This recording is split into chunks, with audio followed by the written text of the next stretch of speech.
Assalamualaikum warahmatullahi wabarakatuh.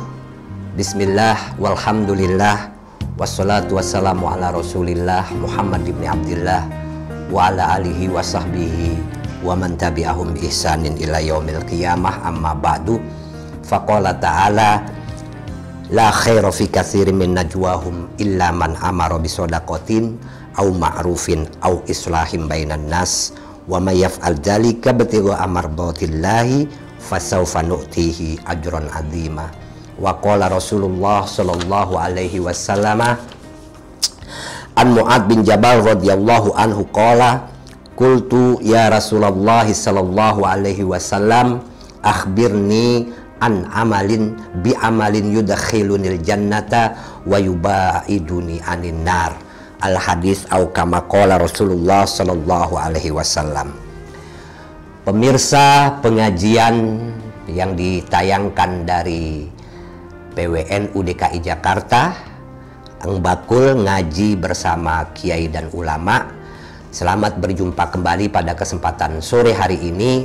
Mudah-mudahan kita selalu dalam keadaan sehat dan selalu dalam lindungan Allah Subhanahu wa taala. Pada kesempatan kali ini kita akan membahas tentang pentingnya kita itu menjaga lisan, menjaga ucapan, dan juga selalu memilih kalimat-kalimat yang tidak menyakiti, tidak merugikan orang lain. Di dalam agama Islam, menjaga lisan itu justru menjadi hal yang sangat penting. Bahkan dijadikan sebagai simbol kekuatan orang dalam mengontrol dirinya.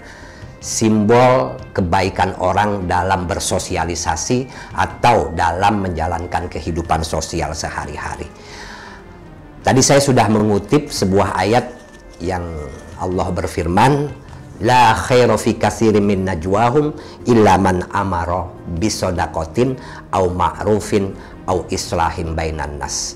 Jadi seluruh ucapan manusia itu tidak ada baiknya. Tidak ada baiknya kecuali ucapan yang memerintahkan orang untuk bersedekah, artinya memerintahkan orang untuk berbuat baik, au ma'rufin atau memerintahkan orang untuk mengerjakan perbuatan yang baik. Tentu juga harus disandingkan juga ucapan yang mencegah perbuatan mungkar, yakni seringkali disebut atau disingkat dengan istilah amar ma'ruf nahi mungkar.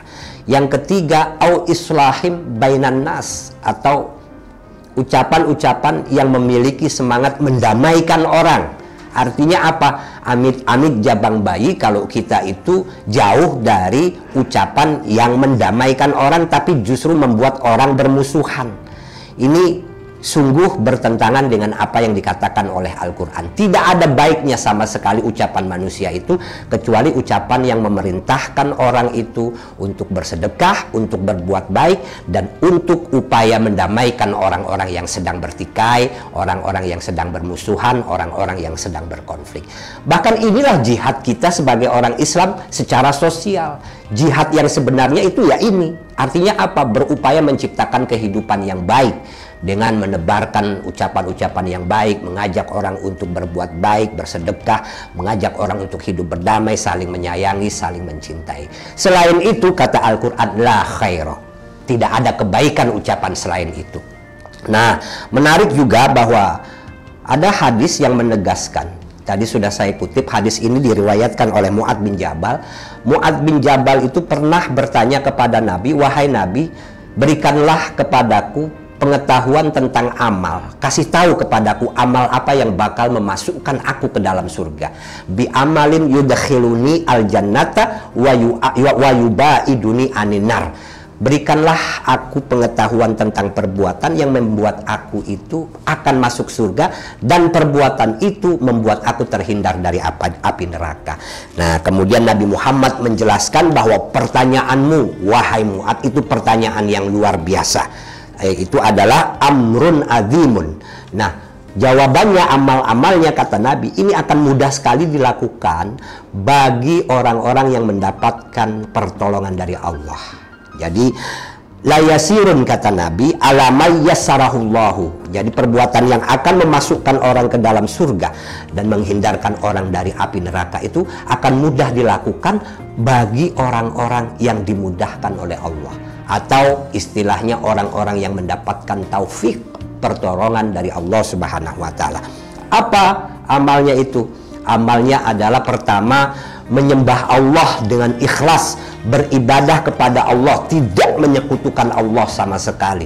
Sholat, puasa, zakat, haji, sedekah, semuanya dilakukan murni karena Allah, sama sekali tidak ingin mendapatkan penilaian dari manusia.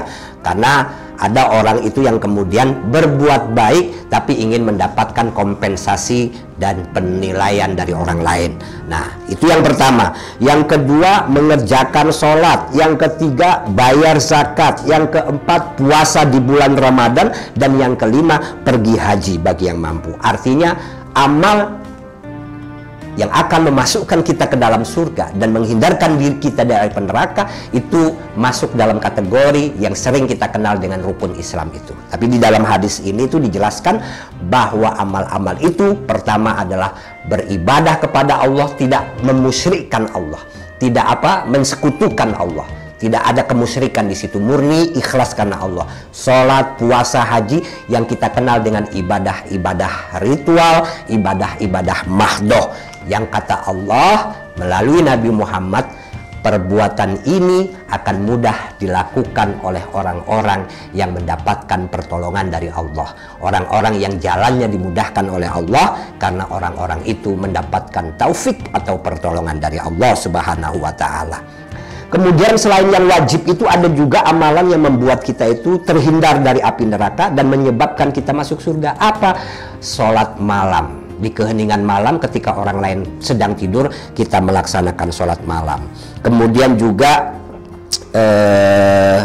yang menarik di sini sesuai dengan apa yang akan tema yang kita bahas pada kali ini, Nabi Muhammad kemudian bersabda, Nabi Muhammad bersabda, "Ala ukhbiruka bimalaki dzalika kullihi." Maukah engkau wahai Mu'adz, aku beri satu kabar tentang sesuatu yang menjadi pengikat semua itu. Artinya apa? Kita sholat dapat puasa, kita puasa dapat puasa, sedekah dapat puasa, haji dapat pahala. Maksud saya, kita semuanya itu mendatangkan pahala. Sholat malam mendapatkan pahala. Tapi pahala itu semua akan lepas kalau kita tidak mampu mengontrol lisan.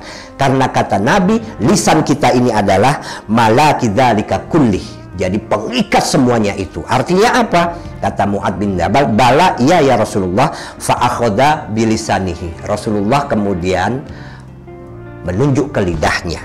Waqala kuffa alaika hada. Tahan lisanmu, jaga lisanmu. Artinya apa? Orang yang tidak mampu menjaga lisan, mengucapkan kata-kata kotor, menyakiti orang lain, merugikan orang lain, apalagi dalam konteks kekinian, fitnah, caci maki, baik langsung dia ucapkan melalui lisan ataupun melalui media sosial yang dia ketik di WhatsApp, di Facebook, berita hoaks dan lain sebagainya. Itu kata Nabi Muhammad, hati-hati. Karena orang seperti itu, walaupun dia rajin ibadah, sholat rajin, puasa rajin, udah pernah haji, tapi ketika orang terjebak pada ketidakmampuan menjaga lisannya, maka pahala semuanya itu akan hilang. Karena kata Nabi, lisan atau menjaga lisan itu malaki dzalika kullih, pengikat pahala semuanya itu.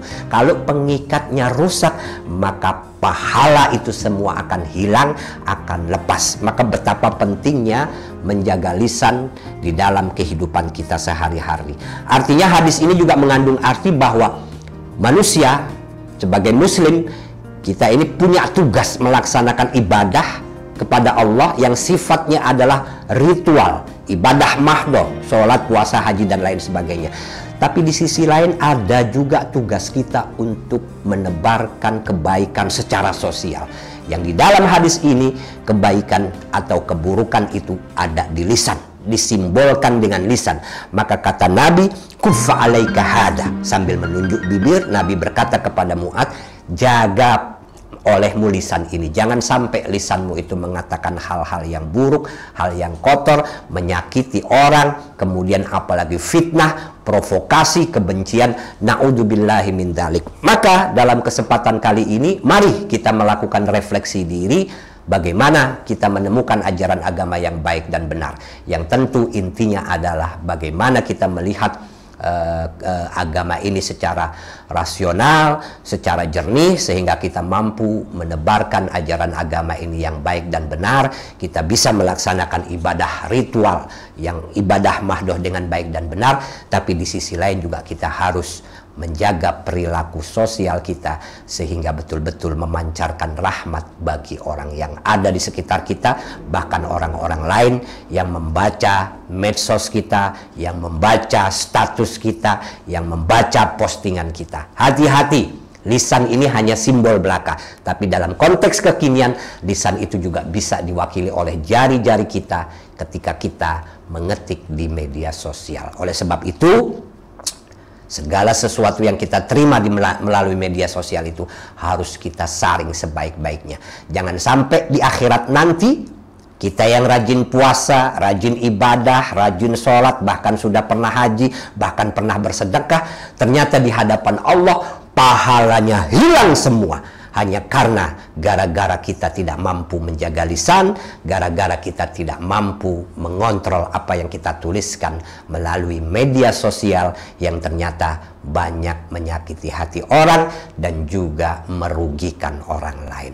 Na'udzubillahi min dzalik. Mudah-mudahan kita semua selalu mendapatkan perlindungan dari Allah sehingga kita mampu berperilaku yang baik dan benar, tidak merugikan orang lain. Ini saja yang bisa saya sampaikan pada kesempatan kali ini. Kurang lebihnya mohon maaf. Mudah-mudahan kita selalu mendapatkan perlindungan dari Allah Subhanahu wa taala. Wallahu muwaffiq ila aqwamit thoriq. Wassalamualaikum warahmatullahi wabarakatuh.